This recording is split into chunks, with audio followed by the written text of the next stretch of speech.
Kaleshwaram project లోపాలపై విచారణ speedup చేసింది commission. ENC Anil Kumar ను బీఆర్కే భవన్ కు పిలిచారు Kaleshwaram commission chairman justice Pinaki Chandra Ghose.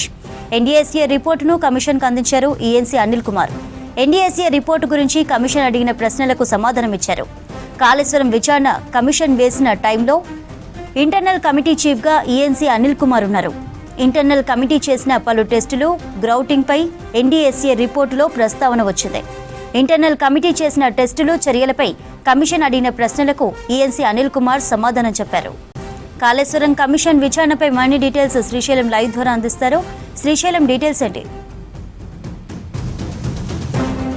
ENC Anil Kumar ఇటీవలే పూర్తిస్థాయి ఈఎన్సీగా నియమితులయ్యారు. ఈ నేపథ్యంలో కాళేశ్వరం కమిషన్ చైర్మన్ పినాకి చంద్రఘోష్ ఈరోజు విచారణకు పిలిచారు. ఆయనకు ఎన్డీఎస్ఏ రిపోర్ట్ వచ్చిన నేపథ్యంలో రిపోర్ట్లో ప్రస్తావించిన అంశాలపై ఈఎన్సీ అనిల్ కుమార్ను అడిగి తెలుసుకున్నారు. అదేవిధంగా కాళేశ్వరం కమిషన్ ఏర్పాటు చేసినప్పుడు ఇంటర్నల్ ఎక్స్పర్ట్ కమిటీ ఒకటి ఏర్పాటు చేశారు. ఆ కమిటీ 3 బ్యారేజీలను సందర్శించి అక్కడ ఉన్నటువంటి వాస్తవ పరిస్థితులు ఏంటి, చేయాల్సినటువంటి తక్షణం చేపట్టాల్సిన చర్యల గురించి రిపోర్ట్ ఇచ్చింది కాళేశ్వరం కమిషన్కు. ఆ నేపథ్యంలో ఎన్డీఎస్ఏ రిపోర్ట్లో ఆ కాళేశ్వరం ఇంటర్నల్ ఎక్స్పర్ట్ కమిటీ చేసినటువంటి సూచనలు, అదేవిధంగా చేపట్టినటువంటి పనుల గురించి అందులో ప్రస్తావించింది. అప్పుడు చేసినటువంటి పనులపైన ఎన్డీఎస్ఏ రిపోర్ట్లో మెన్షన్ చేయడంతో ఈరోజు కాళేశ్వరం కమిషన్ ఎదుట అనిల్ కుమార్ హాజరై దానికి సంబంధించిన అంశాలని పినాకిని చంద్రఘోష్కు వివరించారు. ఈ అంశంపై అడిగినటువంటి ప్రశ్నలన్నింటికి కూడా ఆయన సమాధానం ఇచ్చారు. అయితే గతంలో ENC Anil Kumar internal expert committee కన్వీనర్గా ఉన్నారు. ఆయన ఆధ్వర్యంలోనే ఇటు కాళేశ్వరం కమిషన్కు ప్రభుత్వానికి మధ్య ఎట్లాంటి సమాచారం చేరవేస్తున్నా కూడా ఆయన ద్వారానే జరిగింది. ఇప్పుడు కూడా ఎన్డీఎస్ఏ రిపోర్టు ప్రభుత్వానికి అధికారికంగా చేరిన నేపథ్యంలో ఆ రిపోర్ట్ను ఈఎన్సీ అనిల్ కుమార్ కాళేశ్వరం కమిషన్కి అందజేశారు. అందులో ఉన్నటువంటి అంశాల వారీగా కొన్నిటిపైన ప్రస్తావనకు ఇటు Kaleshwaram commission chairman PC Ghosh, అదేవిధంగా అనిల్ కుమార్ మన మధ్య ప్రస్తావనకు వచ్చినట్టు తెలుస్తోంది.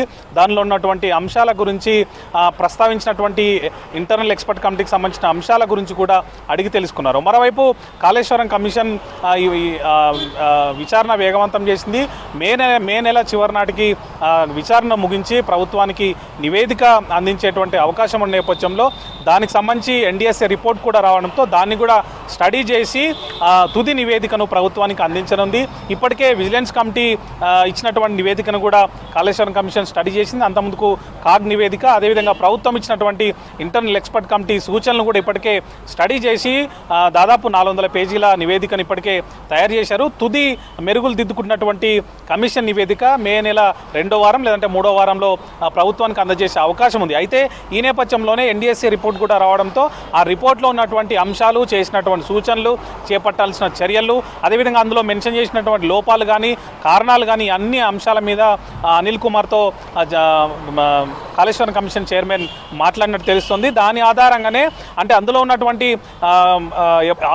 కాళేశ్వరం కమిషన్ కోసం అప్పట్లో పనిచేసినటువంటి ఈఎన్సీలు, అదేవిధంగా మిగిలిన ఎవరైతే అందులో పాల్గొన్నటువంటి అధికారులు ఉన్నారో, అదేవిధంగా గుత్తేదారులు అందరూ ఉన్నారో దానికి సంబంధించినటువంటి అంశాల మీద కూడా మాట్లాడినట్టు తెలుస్తోంది. దాని ఆధారంగా కాళేశ్వరం కమిషన్ కూడా అఫిడవిట్లు తీసుకొని వారందరినీ కూడా విచారణకు పిలిచిన సందర్భం ఉంది. ఈ నేపథ్యంలో ఇప్పుడు అవన్నిటిని కూడా మెన్షన్ చేసి తన నివేదికకు ఉపయోగపడితే ఈ అంశాలను కూడా అందులో మెన్షన్ చేసేటువంటి అవకాశం ఉందని కూడా మనకు తెలుస్తుంది. మొత్తానికైతే ఈరోజు అనిల్ కుమార్ విచారణకు హాజరయ్యారు. ఎన్డీఎస్ఏ రిపోర్ట్ సంబంధించిన అంశాల గురించి పీసీ ఘోష్కు వివరించారు. చంద్రిక.